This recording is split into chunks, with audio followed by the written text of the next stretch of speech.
Selamat datang di Pojok Santai.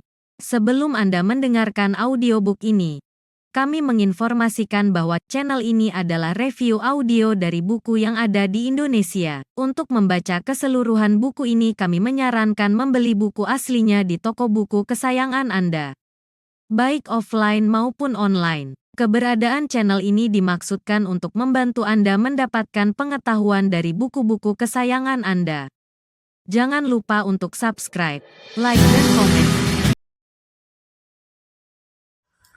Selamat datang di Pojok Santai, channel khusus yang membahas komik dan novel dengan cara asik. Kesal karena penolakan Saka Lintang kala Srenggi membuka sebuah rahasia. Rahasia apa itu?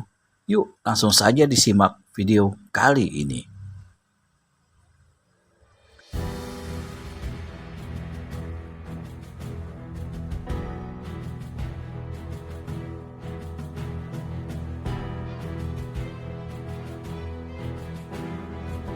Saka Lintang merasa menyesal kenapa dia harus mengetahui semua ini.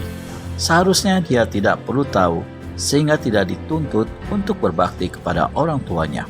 Bakti seorang anak yang orang tuanya dibunuh laki-laki yang kini jadi ayah angkatnya. Haruskah menuntut balas? Tidak! Saka Lintang menjerit sekuat-kuatnya. Nini Lintang. Emban Gerika jadi ketakutan melihat Saka Lintang mengamuk memporak-porandakan kamarnya. Tidak, dia bukan pembunuh orang tuaku. Tidak, jerit Saka Lintang sambil meloloskan pedangnya. Dengan sekali tebas saja, tiang tempat tidur patah jadi dua. Pembaringan yang beralaskan kain sutra halus itu pun ambruk disertai suara gemuruh. Belum juga puas, Saka Lintang membabatkan pedangnya ke sana kemari seperti kesetanan. Lalu dia jatuh terduduk menunduk lemas. Isaknya terdengar memilukan. Batin gadis itu tergoncang hebat. Sulit baginya menerima kenyataan yang menyakitkan ini. Saka Lintang merasa hidupnya tiada berguna lagi. Semua orang akan mengejek dan menertawakan dirinya. Gusti yang Agung, betapa berat cobaan yang kau berikan padaku. Saka Lintang menangis terisak menyesali hidupnya. Mengapa aku tidak sekali saja, Bi? Kenapa Geti Ireng mengambilku sebagai anak? Kenapa, Bi? Tabahlah Nini, semua itu sudah kehendak Sang Yang Widi. Nini harus menerima kenyataan ini dengan hati lapang. Kata Emban Gerika juga tidak kuasa menahan air matanya. Percuma saya hidup, Bi. Nini jangan berkata begitu. Gusti Geti Ireng memang telah membunuh orang tua dan saudara-saudaramu. Tapi Gusti Geti Ireng juga telah merawat, mendidik, dan membesarkan Nini sampai menjadi wanita berilmu sekarang ini. Bagaimanapun juga, Nini berutang budi padanya.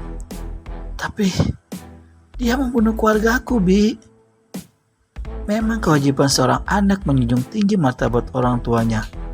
Hanya masalahnya sekarang, pembunuhnya justru ayah angkat Nini sendiri.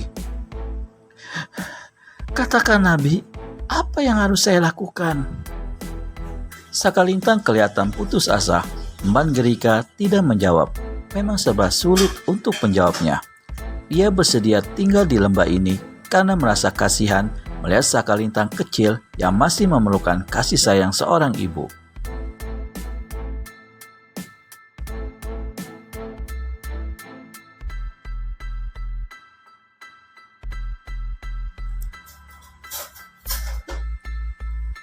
Dia juga membenci Geti Ireng yang telah membunuh seluruh keluarganya. Kedudukan Emban Gerika di lembah ini tidak ubahnya seperti tawanan. Bisa dikatakan dia adalah budak. Emban Gerika hanya bisa menerima nasib. Dia tidak mungkin mampu mengalahkan Geti Ireng yang sakti. Dia sadar tak mampu melawan karena hanya seorang wanita desa yang lemah, tidak mengerti ilmu silat dan kesaktian apapun. Pada saat mereka terdiam, di luar terdengar suara ribut-ribut. Suara senjata beradu dan jeritan melengking saling menyusul. Trang! Ah! Sakalintang terdongak lalu melompat keluar menembus dinding yang terbuat dari potongan kayu papan. Nini Lintang, emban Gerika bergegas keluar. Apa sebenarnya yang terjadi? Suasana di Lembah Tengkorak seperti medan pertempuran. Orang-orang dari partai teratai putih bertarung gigih dibantu partai-partai golongan putih lainnya melawan orang-orang Panji Tengkorak. Penyerbuan yang mendadak dan tak terduga ini membuat orang-orang Panji Tengkorak kelabakan. Namun mereka semua bukanlah orang-orang sembarangan. Berdiadakma, manakala Serenggi? Suara Geti Ireng atau iblis Lembah Tengkorak menggelegar di tengah-tengah suara pertempuran. Dia kabur, saut Pradiadakma sambil terus mengebutkan tasbih mutiara saktinya. Pengecut, pecahkan kepalanya nanti, geram Geti Ireng. Pertempuran terus berlangsung. Korban dari kedua belah pihak mulai berjatuhan.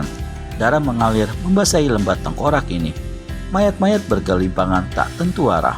Sebentar saja, pemandangan lembah ini kian mengerikan. Bau anyir darah menyebar terbawa angin. Geti Ireng menoleh. Tiba-tiba saja, seorang tokoh tua berjubah putih melompat ke depan. Tokoh tua ini adalah Pegawan Pasopati, guru besar dari Partai Teratai Putih.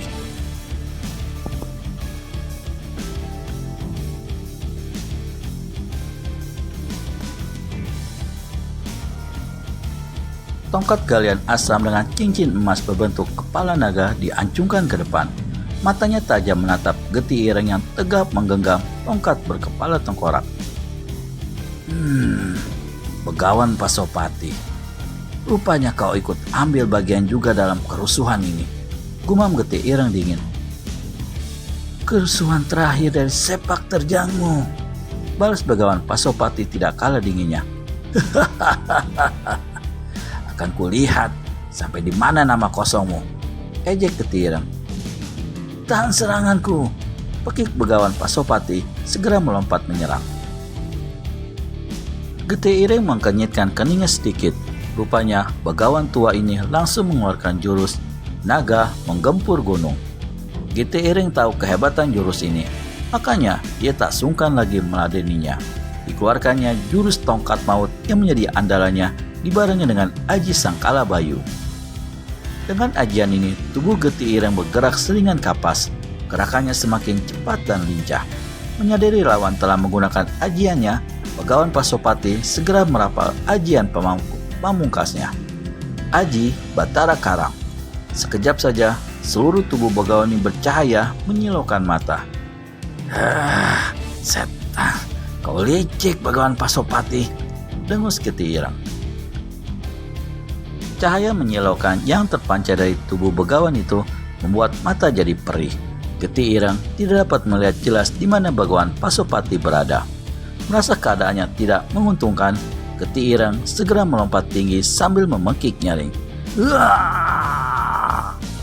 Lalu dengan cepat dia meluncur ke bawah dengan ujung tongkatnya terarah ke kepala Begawan itu. Awas Eyang! Pegawan Pasopati menjatuhkan tubuhnya sambil mengebutkan tongkat ke udara.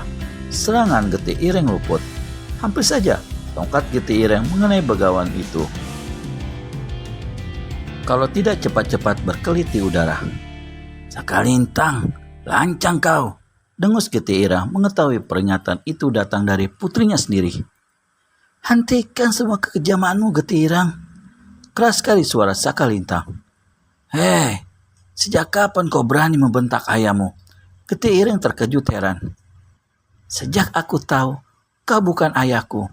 Geti Ireng terlonjak kaget, hampir melompat 2 tombak. Hah? Dari mana kau tahu? Tanya Geti Ireng menahan napas. Apa yang terjadi selanjutnya setelah Geti Ireng mengetahui bahwa anaknya kini tahu bahwa bukan anak kandungnya? Dapatkan keseruannya di video selanjutnya hanya di channel Pojok Santai. Segera subscribe dan tekan tombol lonceng untuk mendapat notifikasi video terbaru dari kami. Terima kasih dan sampai bertemu kembali.